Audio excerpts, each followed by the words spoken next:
Pessoal, eu tô passando aqui esse mês de 100 mil reais em vendas, trabalhando 100% online. Você quer aprender como que eu faço isso? Então clica no link na descrição desse vídeo que eu vou te contar o meu segredo. Não é nada polêmico dizer que lutadores de MMA são intimidadores. Esses caras treinam todo o santo dia para machucar seus adversários com eficiência, usando seus corpos como verdadeiras máquinas mortíferas. Mas existem alguns lutadores que vão além, e seja pela aparência física, pelo comportamento ou pela sensação de que eles simplesmente não podem ser parados, eles ultrapassam os limites de intimidação até um nível absolutamente aterrorizante. E hoje vamos listar alguns lutadores que deixaram seus oponentes e os fãs tendo pesadelos no meio da noite e suando frio. Então já deixa o seu like e se inscreve no canal, porque eu sou o Coutinho do MMA no Ponto e esse é o top 10 de lutadores mais intimidadores da história do MMA. Número 10, Chuck Liddell. Chuck Liddell é uma mistura bizarra de alguém que parece aquele cara com quem você gostaria de tomar uma cerveja assistindo um jogo de futebol e ao mesmo tempo alguém que você não gostaria de encontrar no meio da noite. Liddell é uma presença intimidadora e incorpora de diversas formas exatamente o que se espera de um lutador de MMA, especialmente durante o tempo que ele brilhou. Ele tinha um moicano e parecia um atleta, mas ao mesmo tempo ele tinha uma aparência daqueles caras que saem na porrada no bar. Ele sempre teve essa cara de durão. Chuck não tinha um estilo comum, ele usava o que sabia de wrestling para manter a luta em pé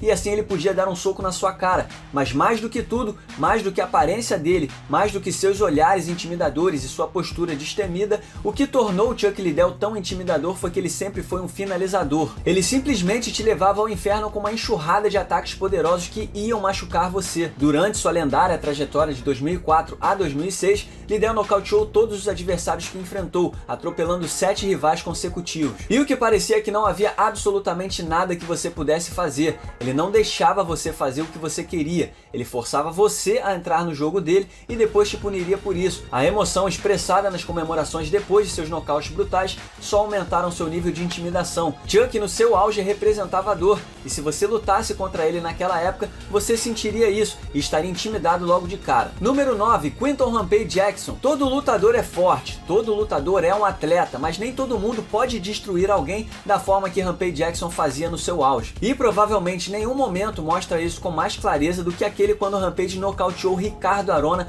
com um bate-estaca violentíssimo no Pride em 2004. Nem todo mundo consegue fazer isso e Rampage fez aquilo parecer fácil, como se estivesse atuando no Pro Wrestling. Jackson era a violência personificada durante seu auge no Pride. Ele era divertido e alegre, mas assim que ele aparecia caminhando rumo ao ringue, com as correntes gigantes, a cara de mal e o uivo característico, ele tocava o terror. Se ele te acertasse com qualquer golpe sólido, você dormiria na hora. Ele sabia disso e seus oponentes também. Uma vez que Rampage chegou até o UFC, ele rapidamente acumulou ainda mais fãs que viram de perto o tipo de poder que ele tinha quando ele atropelou o adorado Chuck Liddell logo no primeiro round pelo UFC 71, encerrando a trajetória épica de Iceman nos meio pesados. Vale lembrar que ele já tinha nocauteado Chuck no Pride 4 anos antes, mas muitos fãs do UFC não tinham conhecimento disso naquela época. Os adversários de Rampage Jackson eram conhecidos, claro, por sempre evitarem a trocação, e um bom exemplo disso foi John Jones na disputa de cinturão do UFC 135. O campeão não quis arriscar sentir o poder de Jackson e diversas vezes quase correu para ficar fora do alcance do rival. Mesmo agora na casa dos 40, é difícil encontrar alguém disposto a trocar porrada com Rampage, e dizem que o poder de nocaute é a última coisa que se vai na vida de um lutador. Então fiquem tranquilos, pois enquanto o Jackson estiver lutando, ele vai continuar intimidando seus rivais. Número 8, Alistair Overeem. A divisão dos pesados é fonte de grande parte das aberrações que aparecem no MMA, e não há dúvida de que o tamanho dos lutadores por si só já é algo intimidador. Não faz sentido algum quando o lutador chega perto do limite de 120 kg na balança e apresenta um abdômen definido, mas essas aberrações existem. Brock Lesnar é um bom exemplo de lutador que tem um corpo absolutamente incomum, mas existiu alguém que transformou esse corpo numa pilha de escombros, e esse alguém, claro, é Alistair Overeem. Mas não é qualquer versão de Alistair Overeem, essa era uma versão conhecida lá fora como Uberin. Isso mesmo, de 2007 a 2011, os pesos pesados tremiam ao ver Alistair Overeem, que havia transformado seus 1,93 m em algo que não pode ser explicado pela ciência. Bom, na verdade a ciência pode sim explicar. Estivesse Overeem comendo muita carne de cavalo naquele tempo,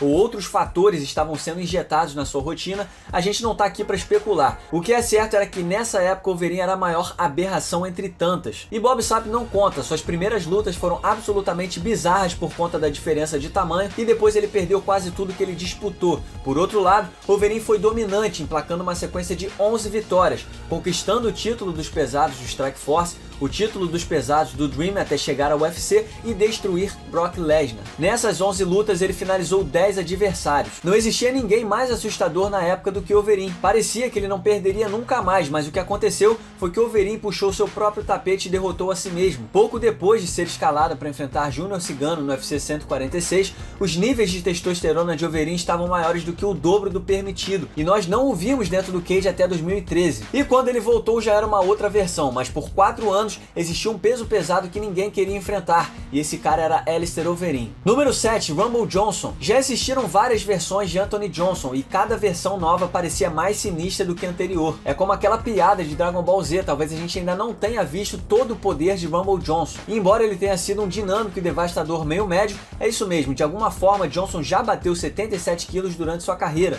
A versão mais intimidadora de Johnson é, pelo menos até agora, a versão até 93 quilos. Ele fez sua estreia nos meio pesados depois de ser demitido pelo UFC. Ele enfileirou 9 rivais e depois que voltou para a organização só perdeu para Daniel Cormier. Durante essa trajetória ele acumulou 9 vitórias por nocaute ou nocaute técnico, e alguns foram absolutamente brutais. Pobre Glover Teixeira. E mesmo na primeira derrota para Daniel Cormier, Johnson fez jus à sua reputação de alguém que detém um poder descomunal nos punhos. Com um único soco ele fez o campeão Cormier voar como se fosse um desenho. Já existiram diversos strikers na categoria dos meio pesados com enorme poder de nocaute, mas quando se trata de um poder intimidador, é difícil encontrar em qualquer lugar alguém que supere Rumble Johnson. O triste é que nunca vimos uma luta entre Johnson e Jones, mas dá para imaginar que seria algo parecido com a luta já citada entre John Jones e Rampage Jackson. Jones saberia evitar esse tipo de poder de nocaute. Em relação às almas infelizes que foram trancadas no cage com Johnson, eu tenho certeza que até o momento que ele os deixou inconscientes, o medo desse poder devastador dominou as suas mentes. Número 6, Cris Cyborg. Uma vez eu ouvi uma piada que dizia que o sentimento ao assistir às lutas da Cyborg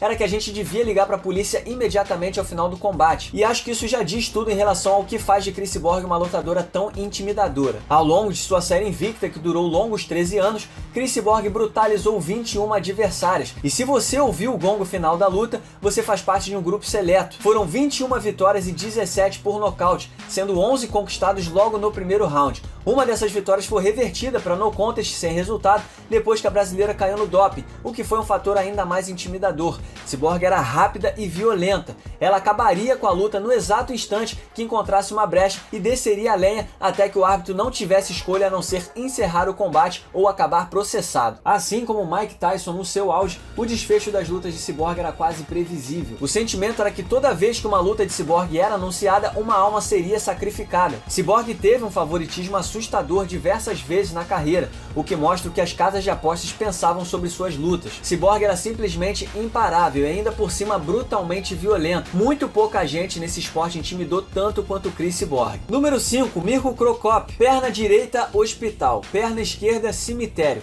Essa é uma das melhores frases da história do esporte e provavelmente a mais intimidadora. Se Mirko Cro Cop acertasse você com um chute na cabeça, você iria dormir. Vimos isso acontecer diversas vezes ao longo de sua carreira. E aquela frase não era da boca para fora. Aqueles chutes iriam te derrubar. Na sua carreira, incluindo todos os esportes de combate, Cro Cop venceu 71 lutas por nocaute. Se isso não é o suficiente para intimidar alguém, então eu não sei mais o que é. Como se a proeza de Cro Cop no kickboxing e sua agressividade na luta não intimidassem o suficiente, ele tinha uma postura absolutamente indiferente, bem parecida com Fedor Emelianenko. Mas enquanto Fedor parecia sobrenatural, Cro Cop ao menos parecia um ser humano. Embora você acabasse imaginando que ele treinava numa academia fria e escura no meio do nada, até sair chutando árvores com uma perna do tamanho de um jogador de futebol americano. O sentimento é que o estoicismo de Cro Cop era derivado do fato de ele já ter enfrentado de tudo muito antes de pisar no ringue para lutar com o oponente. Vejam esse desafio feito a Fedor. I'm still standing and I'm still waiting